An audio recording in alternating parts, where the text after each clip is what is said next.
Hey everyone, welcome back to another YouTube video. This is Million Photos, Maximilian. I'm here shooting with Buff Black Barbie, Melissa. Basically, yeah, we want to do like a sexy picnic orientation, but I decided to do it during sunset, and I'm going to describe the things that I do to achieve my looks for sunset and sunrise in this video. Now, with sunset, what I've noticed is that there is a very color shift of like orange when shooting the camera. It's much stronger in sunset than in sunrise. Hence, I guess the golden hour term, right? I like to use both flash and natural light during these sessions. I have with me my Godox AD400 Pro strobe. I'm not using any soft boxes or diffusers over it. Just straight light right on it. And I'm using an 85mm f1.8 lens, Nikon Z. If you watch my videos, you know I'm a Nikon shooter, so yeah, all my lenses are Nikon. And I'm using the Nikon Z6 II to do all of this. Like I said, I like to use both flash and natural light when I do these things, and I also find that the 85 kind of does the job for me when I'm outdoors in a very wide open space. I also use a mist filter, a pro mist filter on the lens to just get that bloom effect, and I really do love it. I really do like what that filter does for pictures that I use outside. Like if I don't need it to be super sharp and all that kind of stuff, I love it. I love the way it comes out and everything like that. Yeah, with these shoots, a lot of times, because the models don't have mirrors, you definitely have to direct them properly and how you want them to pose, how you want them to this. With a lot of shoots like this, I like to bring music to calm them down and set the mood. So music has a good part in a lot of photo shoots. I think a photo shoot that's like completely quiet is so awkward. So it's definitely not something that you want to do. Yeah, with a lot of shoots like this, I shoot wide open at f1.8, which is the maximum. So I go fully wide open. I like the blur. You know, I love the bokeh in my pictures. You know, I'm a bokeh guy. So I shoot wide open when I'm outside. Unless I'm doing something that requires me to see the details of everything around me, or there's more than one person, I'm usually shooting wide open, like because I want the focus to be on the subject, right? The background doesn't really matter. The background is just a backdrop, basically, right? So with these kind of shots, yeah, I just like to make sure I get everything that I need to get out of these shots. And yeah, the sunrise pictures, sunset, these are sunset, by the way, if I didn't mention that. So sunset pictures do have a bit of a difference. The difference is just really the coloring, honestly.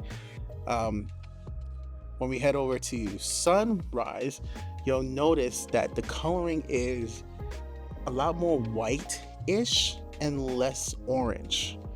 So right now we have Kiana, and this is a sunrise shoot that we did at Woodbine Beach. I have Paul doing the recording. Paul's Instagram is onevisionmedia.ca. That's onevisionmedia.ca. Shout out to Paul for waking up this early and helping us get this shoot done. And shout out to Kiana for being a good sport, waking up this early, and then you'll notice later on she gets in the water. It's pretty cold.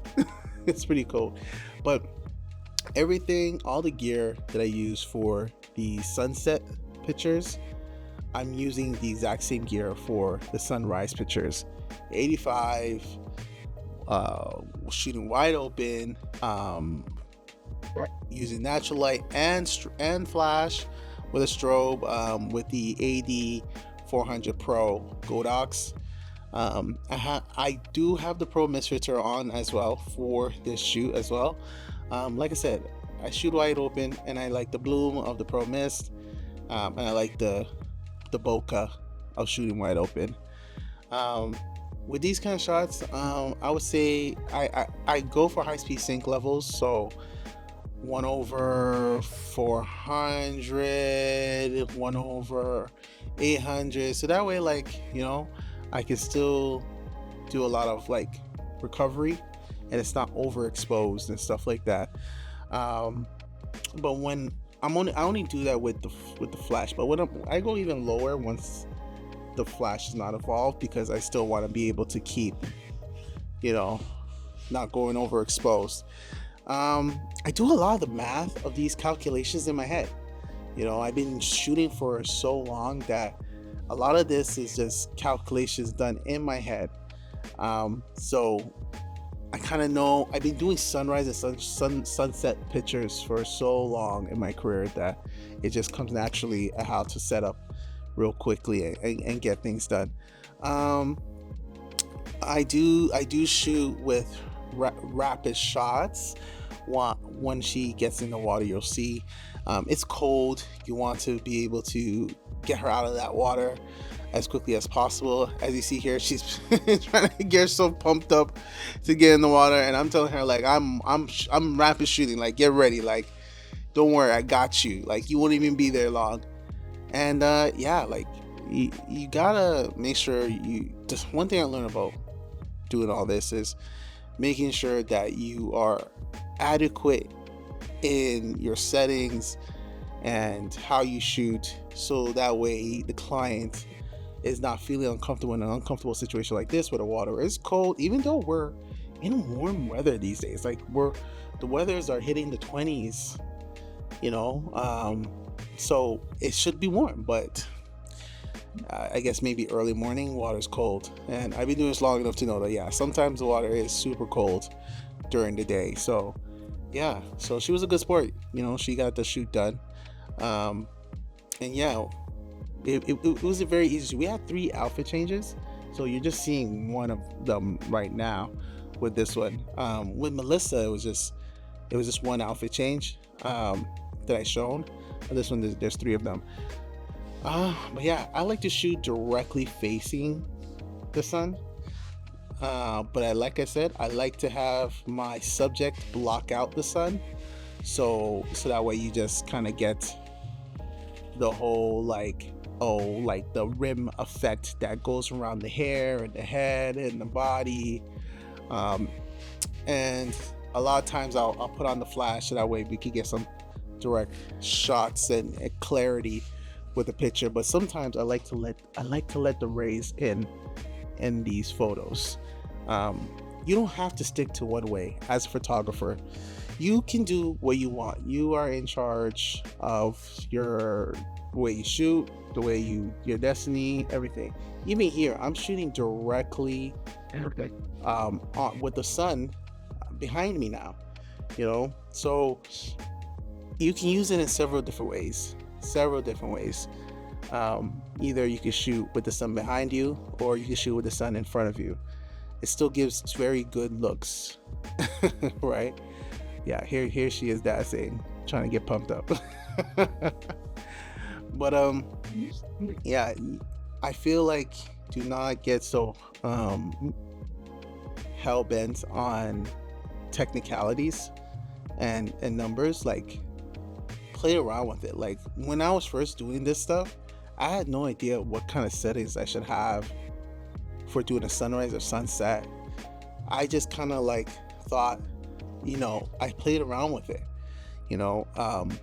Yes, sunrise and sunset are very quick. They're not slow, right? But the number one thing I would say that's different between sunrise and sunset is that the sun, even though the timing on your phone and everything tells you that the sun is going to look real, it's going to rise around this time, yes, but for some reason there's a bit of like maybe 10 to 20 minutes after the initial time that the sun actually looks like it's risen, like it actually looks good in photos. um, just like with sunset, right? It'll tell you the certain time it's setting, but the photos look better when the sun is even closer to the ground, and it's like really small, and it's like a little small shape of a little ball of light. Like, so you have a lot of time to experiment, take your time, get there early, maybe play around a bit while the sun is rising and setting time. That's what I do. I get there a little bit early, play around with the timing, so that way, it becomes more interesting, as the time progresses, right? Yeah, make sure you just have a model who's also very patient with you, so that way you can experiment. I think the best way to practice is to continuously shoot and keep on shooting till you find your niche, you find what you like, and you find the settings that just work for you, and shoot in situations that maybe you normally wouldn't shoot, so that way you can always be prepared for those circumstances. You know what I mean? But yeah, hope you guys enjoyed me and my little talk here, and hope you enjoyed the rest of the video. And yeah, just make sure you like, comment, and subscribe, so they'll help out the channel get big. Shout out to Photo Me Ike for shouting me out on his channel. That was greatly appreciated. He came to Toronto, so I basically helped him out with shooting with Key here. So yeah, that was good. That was a good time. Just commuting with him online, because I couldn't meet him up. I couldn't meet up with him and Key. I had other engagements, but I made sure to link them together, so he had somebody to work with while he was down here. But yeah, hope you guys enjoy. Make sure you like, comment, subscribe. It really helps me out, and I'll see you in the next one.